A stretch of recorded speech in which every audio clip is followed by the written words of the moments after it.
Nearly 200 US banks are vulnerable to the same toxic recipe that tumbled SVB as customers frantically pull their funds out. So people just worried. I don't think... You don't really have to be worried here in Australia, guys. Look at what happened to Pyramid back in Victoria. That's the last failure I remember as a kid happening. And, well, they just taxed everyone to get them their money back.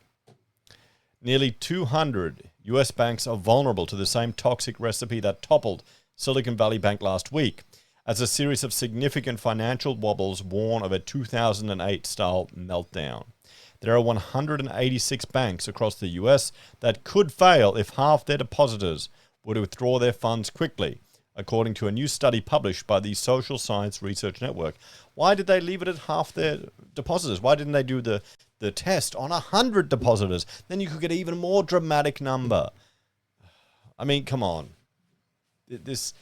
Are you worried about half of the depositors pulling out money? No. And how many of the depositors have got bugger all in there, so they're not going to worry? How many are under the 250 grand deposit protection, so they're never going to withdraw? Or is this the half that, are wealthier and may withdraw or move their money around?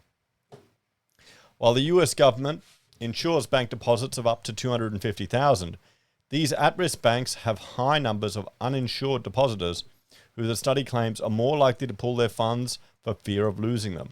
Well, now that the government stepped in, no depositors are going to lose anything from SVB, so there you go.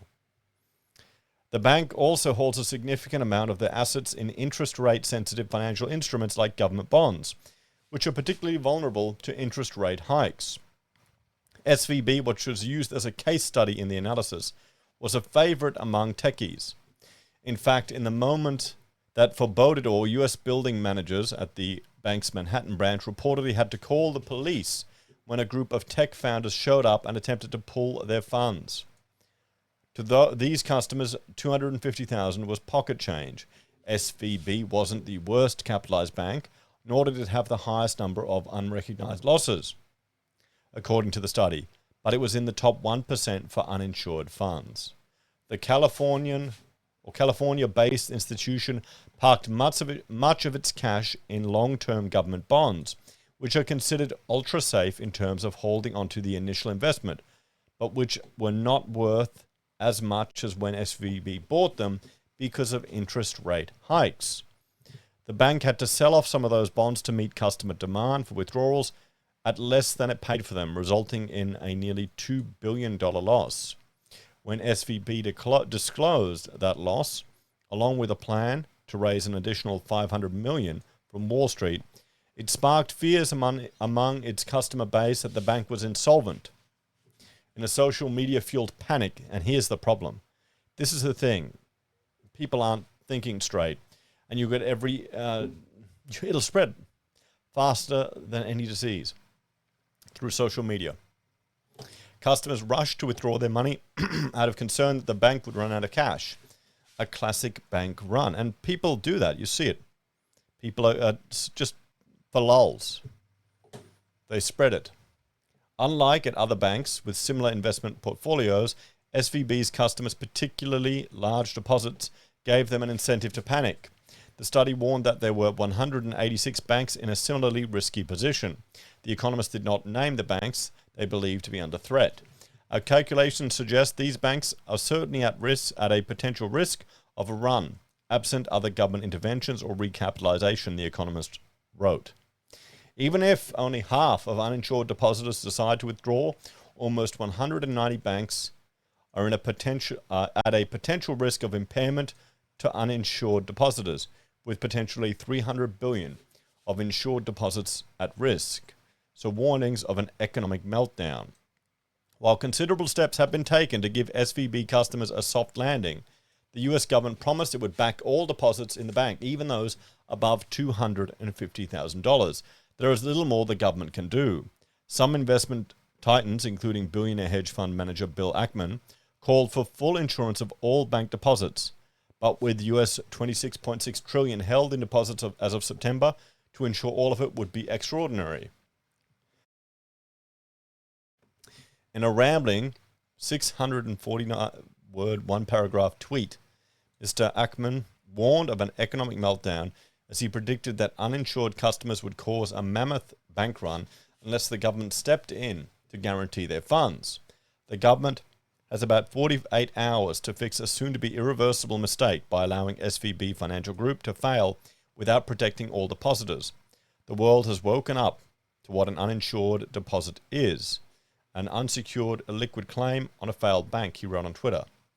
So absent JP Morgan, Citigroup, or Bank of America acquiring SVB before the open on Monday, a prospect I believe is unlikely, or the government guaranteeing all of SVB's deposits, the giant sucking sound you will hear will be the withdrawal of substantially all uninsured deposits from all but the systematically important banks.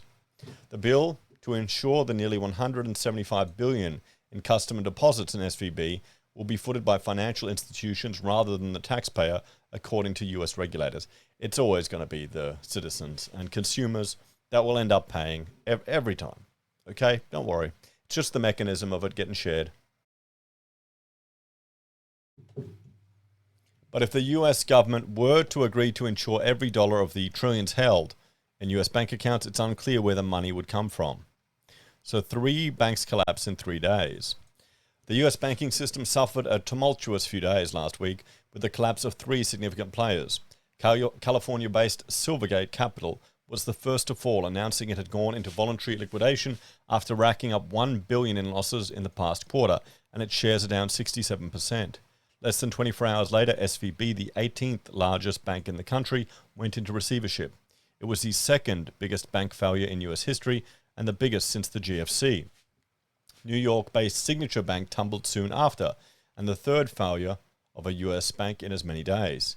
US state regulators said authorities had to intervene and shut down the bank. Signature Bank, New York, was closed today by its state chartering authority, they wrote. In the case of both SVB and Signature Bank, the US decided to waive the $250,000 insurance limit, meaning all customers would get their money back. All depositors of this institution will be made whole, the regulators said.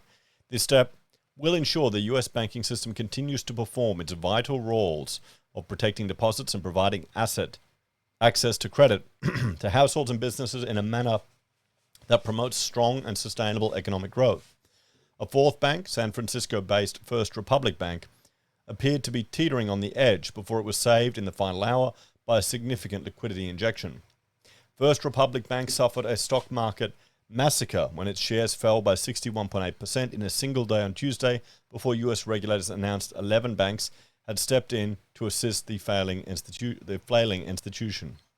Some of the biggest banks in the US reportedly deposited $30 billion to help the First Republic Bank's liquidity crunch. This show of support by a group of large banks is most welcome and demonstrates the resilience of the banking system, federal regulators said. So Swiss megabank also at risk. Credit Suisse, the world's 7th largest investment bank, appears to be standing on the end of precipice 2 as it was forced to sell bonds at a loss. And now we know, well, they've been bought out and merged. The Zurich-based investment bank last year reported an $8 billion loss for 2022. Confidence took a further hit when it admitted to a material weakness in its financial reporting. The interesting thing with what's happening at Credit Suisse is, well, that many of the bonds have been declared worthless, and this is going to have a ripple effect through the entire banking sector globally. So definitely one to keep an eye on. Trading in Credit Suisse was suspended several times this week as the stock plummeted, and its biggest shareholder, Saudi National Bank, publicly said it would not deposit any more money into the lender for fears of collapse. Saudi National Bank, which held a 9.98% stake, said it was banned by regulators from taking more than 10%, but that didn't stop the panic. Yeah, because the way it was reported. The way it was reported was terrible. When you see and the way he said it, the way he answered the questions about it was bad as well. The Biden administration insists the series of US failures did not indicate an impending bloodbath similar to that of 2008. When Joe Biden addressed reporters last week to announce the insurance of all deposits in SVB and Signature Bank, he couldn't bring himself to use the word bailout. This is an important point. No losses will be borne by the taxpayers, he vowed. Let me repeat that. No losses will be borne by the taxpayers. Sure. Mr. Biden's top economic advisors had made a point To contrast the collapse of SVB to the successive bank failures of the global financial crisis, our banking system is in a fundamentally different place than it was, a decade ago. The reforms that were put in place back then really prove the kind of resilience that we'd like to see, or really provide the kind of resilience that we'd like to see. So we have ever faith in our regulators. So let's talk about it. So what do you reckon, guys? Do you think this is something to be concerned about? Are two banks about to collapse? Do you need to get your bullets and your silver and go to your bunkers? Or is it just a bit of drama? I mean, there you go. Look, all the positives are going to be okay at SVB. They're stepping in. We'll have to see. And Credit Suisse, we'll look at that in more detail in another video. But the only ones screwed over are the bondholders. As always, thanks for watching. Like, share, and subscribe. Check out my other channel, Heise BIM and Heise Does. And if you're a fan and want to support us, you can on YouTube or Patreon. Use our referral links, buy our pocket squares, or call us if you need an architect. Take care, everyone. Have a great day. And I'll see you all in the next episode of HeiseSays. Bye for now.